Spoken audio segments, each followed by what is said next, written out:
চাকরিহারাদের আন্দোলনের 29 দিন পার, এখনো লাগাতার আন্দোলন চালিয়ে যাচ্ছেন তারা। আন্দোলনের স্থান পরিবর্তন হয়েছে ঠিকই, তবে ঝাঁজ কমেনি। সারা সপ্তাহ জুড়ে একগুচ্ছ কর্মসূচি রয়েছে তাদের। জেলায় জেলায় রয়েছে তাদের ধিক্কার মিছিল।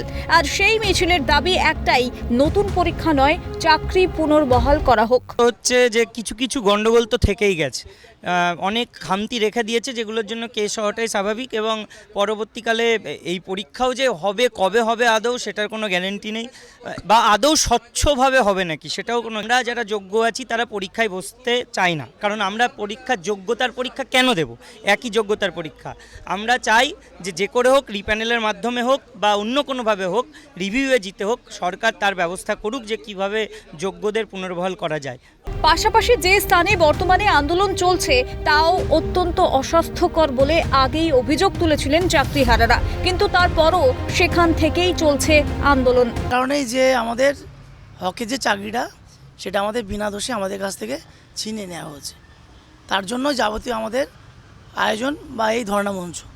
যেহেতু স্কুল খুলে গেছে, আমাদের স্টুডেন্টরা যাতে না আর কি ক্ষতিগ্রস্ত হয় সেদিকে খেয়াল রেখে তাদের কথাও ভেবে আমরা আমাদের মধ্যে রোটেশন অনুযায়ী এই ধর্নামঞ্চটা চালিয়ে যেতে চাই। হ্যাঁ, এ তো খুব কষ্টকর জীবন। এই উপর থেকে যেমন গতকাল রাতে খুব বৃষ্টি হলো, উপর থেকে মানে প্রচণ্ড বৃষ্টিতে সব কিছু ভিজে গিয়েছে, দেখতে পাচ্ছেন। এর মধ্যে থাকা খুবই কষ্টকর, এইভাবে জীবন কাটানো। বিশেষভাবে সক্ষম যারা রয়েছেন তাদের বিশেষ কোনো সুযোগ সুবিধা দেওয়া হয়নি বলেও অভিযোগ। আমাদের যারা দৃষ্টি সংক্রান্ত প্রতিবন্ধী রয়েছে তাদের প্রত্যেককেই রাইটার নিয়ে পরীক্ষা দিতে হয়, এবং তাদের পড়ারও বেশ কিছু সমস্যা রয়েছে, রিডার রাখতে হয়। এবার এই কয়েকদিনের মধ্যে আমাদের পুরো প্রস্তুতি নিয়ে পরীক্ষা দেওয়াটা প্রায় অসম্ভব।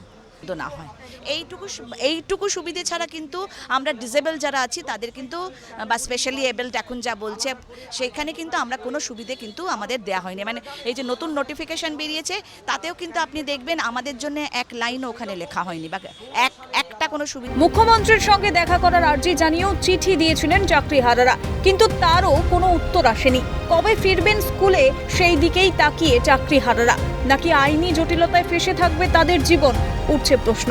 জেলা জুড়ে তাদের একাধিক কর্মসূচি অব্যাহত। জেলা জুড়ে তারা প্রতিবাদ এবং ধিক্কার মিছিলের ডাক দিয়েছেন। আজকে মুর্শিদাবাদ জেলায় রয়েছে তাদের এই প্রতিবাদ এবং ধিক্কার মিছিল। ক্যামেরায় সায়ন্তনের সঙ্গে রেশমির রিপোর্ট, ক্যালকাটা নিউজ, সল্টলেক।